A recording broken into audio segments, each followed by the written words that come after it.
নিয়ামত সম্পর্কে সহিহ বুখারীতে হাদিস রয়েছে 5933 নম্বর হাদিস। আব্দুল্লাহ বিন আব্বাস রাদিয়াল্লাহু তাআলা আনহুমা এই হাদিস বর্ণনা করেছেন।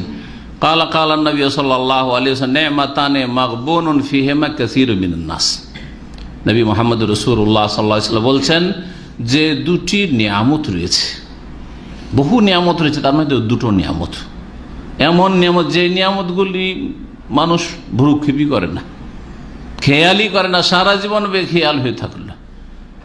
নেমাতানে দুটো এমন নিয়ামত রয়েছে, মাগবুনুন ফিহিমা কাসীরুম মিনান নাস, অনেক লোকই এই দুটো নিয়ামতের ব্যাপারে, এই দুটো নিয়ামতের ক্ষেত্রে ক্ষতিগ্রস্ত, লসে রয়েছে।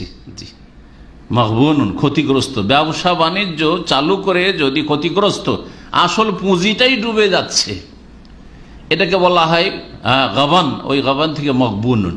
এই নিয়ামতগুলি সম্পর্কে মানুষ অধিকাংশই কিসে রয়েছে? ক্ষয়ক্ষতিতে পড়ে আছে, লসে আছে, লস খাচ্ছে, আসল পুঁজিতে লস খাচ্ছেন। আল্লাহ পাক এই সুস্থতার পুঁজি দিয়েছেন, এই পুঁজিটা ক্ষতিগ্রস্ত। জি, অবসর সময় এটা আপনার পুঁজি আল্লাহ পাক দান করেছেন, এতে ক্ষতিগ্রস্ত আপনি। অধিকাংশ মানুষ সম্পর্কে নবী মুহাম্মদ রাসূলুল্লাহ সাল্লাল্লাহু আলাইহি ওয়াসাল্লাম বলছেন এই দুটো নিয়ামত কি? একটি হচ্ছে আস-সিহহাতু, সুস্থতা। দ্বিতীয় নিয়ামত হচ্ছে আল ফারাগ, মানে হচ্ছে অবসর সময়, খালি সময়। জি, ফারাগ মানে হচ্ছে খালি, জি খালি আছেন, এখন কোনো কাজ নেই, ফ্রি।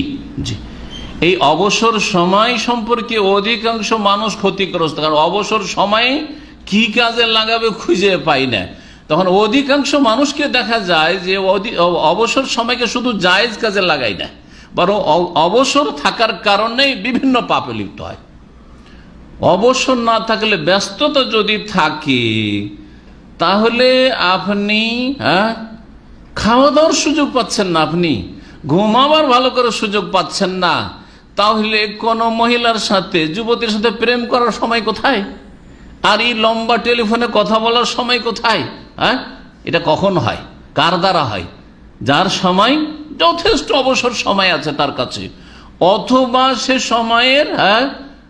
সময়ের স্বল্পতা থাকলেও সে ভালো কাজকে ছেড়ে দিয়ে, তার জরুরি কাজকে ছেড়ে দিয়ে, তার ডিউটিকে ছেড়ে দিয়ে, তার স্ত্রীর হক নষ্ট করে সে হারাম কাজে লিপ্ত, প্রেম করে বেড়ায়। স্ত্রীর সাথে কথা বলার সময় হয় না, প্রেমিকার সাথে কথা বলার সময় হচ্ছে, স্ত্রীর হক আদায় করার তৌফিক হয় না, ছেলে মেয়েদের খোঁজ খবর নেওয়ার তৌফিক হয় না, প্রেম করে বেড়াচ্ছে। দুইয়ের এক, হয় তার কাছে অবসর সময় আছে, সেই সময়ের ব্যবহার জানে না সে, অথবা অবসর না থাকলে ওই সময়টাকে ভালো কাজে ব্যস্ততা তার আছে, তারপর ভালো কাজকে উপেক্ষা করে, ফরজ ওয়াজিব আদায় না করে সেগুলিকে নষ্ট করে হারাম কাজ করে। ক্ষতিগ্রস্ত অধিকাংশ লোক। অবসর আছেন, রাত্রে এসা পরে 10টা-11টার মধ্যে শুয়ে যেতে পারবেন, আর ফজরে এমনিতে বিনা অ্যালার্মে জেগে যেতে পারবেন, তারপরেও জাগছেন না। এমনিতে 5টা-6টায় ডিউটি শেষ হয়ে যাচ্ছে সন্ধ্যাবেলা, তারপরেও জিজ্ঞাসা করে দেখেন কটায় ঘুমান? 11টার আগে ঘুমান। এটা কম করে বললাম, 11টা-12টায় ঘুমান। এই সময় কি করবেন? সময় তো, টাইম তো পাস হয় না। বাইরে পাপের জায়গা আড্ডা দিয়ে বাড়াচ্ছেন, বাজারে নিকৃষ্ট জায়গা হচ্ছে বাজার, সেখানে বাজার আড্ডা দিয়ে বাড়াচ্ছেন।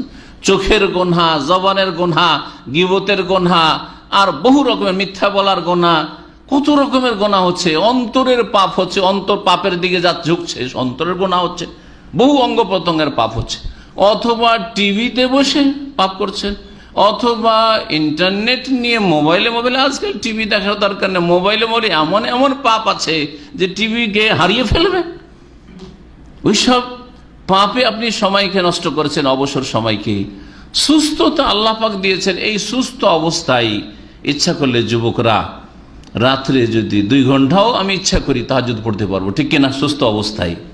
কিন্তু যখন অসুস্থ হয়ে যাবেন, ফরজটার জন্য উঠতে পারছেন না, শরীর চলছে না, তখন মনটা চাইবে, কিন্তু আর হবে না, তখন আর হবে না, সময় শেষ, সময় হাতছাড়া হয়ে গেছে। যে সময়টা চলে যাচ্ছে সেটা আপনার হাতে আর কোনোদিন ফিরে আসবে না, কোনোদিন ফিরে আসবে না। যেই সময়টা সামনের দিকে আছে সেই সময় আপনার হাতে আসেনি, নাও আসতে পারে। আপনার আসল পুঁজি হচ্ছে সময়ের মধ্যে এই কারেন্ট সময়টাই, যে বর্তমান যেটা চলছে এই সময়টা হচ্ছে আপনার সময়। বাকি অতীতটাও আপনার হাত ছাড়া হয়ে গেছে, আর ভবিষ্যৎ আপনার হাতের নাগালে এখন আসেনি, আসবে কিনা তাও জানেন না। সুতরাং যেই মুহূর্তটা পাচ্ছেন এই মুহূর্তকে ভালো কাজে লাগাবার চেষ্টা করেন। আমি মাঝে মাঝেই বলি আপনাদের একটু অনুভূতিতে একটু নক করার জন্য, হ্যাঁ, একটু আঘাত করার জন্য, যে আপনি একটু চিন্তা করে দেখেন একজন মুসলিম হিসাবে যে আমি দিনে কত ঘন্টা ফেসবুক নিয়ে বসে থাকছি। ফেসবুক বাবুরা, হ্যাঁ, ইউটিউবওয়ালারা কতক্ষণ ওতে বসে থাকছেন, হয়তো আলোচনা শুনছেন না, বিভিন্ন তামাশা দেখছেন হয়তো, হ্যাঁ, কতক্ষণ আপনি নেট ব্যবহার করছেন, লম্বা লম্বা স্ত্রীর সাথে কথা, ফালতু কথা, কোনো কথার কথা নাই, ওইসব প্রয়োজনে নাই, কত কথা চলছে। দিনে 2 ঘন্টা 3 ঘন্টা ফ্রি, আজকাল টেলিফোন সস্তাতে পেয়েছেন তাই বলে চলতে আছে। আপনি কত ঘন্টা লাগাচ্ছেন আপনি এই আপনার পকেটের মোবাইলে, যেটি আল্লাহর নিয়ামত, এই সম্পর্কে জিজ্ঞেস করা হবে। এই মোবাইলের সম্পর্কে কিয়ামতে আল্লাহ জিজ্ঞেস করার, প্রত্যেক নিয়ামত, আনি নাইম বলেছেন আল্লাহ পাক, প্রত্যেক নিয়ামত সম্পর্কে। আপনি কতক্ষণ কোরআন তেলাওয়াত করেছেন দিনে? 360 দিনে কতদিন কোরআন তেলাওয়াত করেন? অধিকাংশ মানুষ যারা কোরআন তেলাওয়াত করেন তারাও শুধু রমজানে খতম ছাড়া আর কোরআন তেলাওয়াত বুঝেন না। এটা বর্তমান মুসলিম বিশ্বের অবস্থা। জি,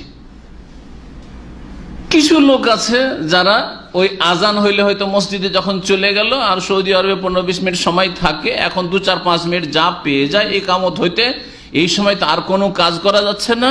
হ্যাঁ, মোবাইল টোবাইল, এখানেও যদি নেট খোলা যেত তাহলে কোরআন ছুঁইত না। কিন্তু এখানে মসজিদে এইসব নেট ফেট তো আর খোলা যাচ্ছে না, সুতরাং কোরআনটা একটু হাতে নাড়াচাড়া করলো, যেটুকু পড়তে পারলো। মাত্র 15 থেকে 17 মিনিট লাগবে এক পারা কোরআন পড়তে।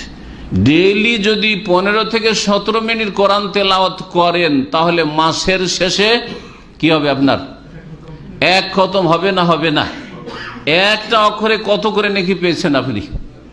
হ্যাঁ, 10 নেকি। কোরআনে কারিমে কত অক্ষর আছে চিন্তা করেন, তাহলে কত নেকি আপনি সঞ্চয় করতে পারলেন।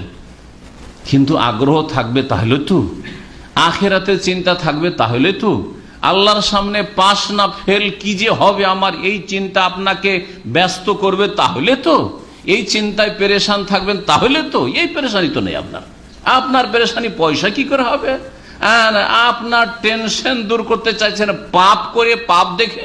এ হলো আজকাল মুসলিমদের অবস্থা। আল্লাহ পাক আমাদের সকলকে যেন হেদায়েতের উপর কায়েম রাখেন, যারা হেদায়েতের উপর মোটামুটি আছেন, আর যারা হেদায়েত থেকে দূরে আছেন, আর অধিকাংশ লোকই আমরা আংশিক হোক আর পুরোপুরি হোক আল্লাহ পাকের সরল পথ থেকে, সিরাতে মুস্তাকিম থেকে, হেদায়েত থেকে দূরে সরে গেছি। আল্লাহ পাক আমাদেরকে হেদায়েতের উপর যেন ফিরিয়ে নিয়ে আসেন। আল্লাহ পাক রব্বুল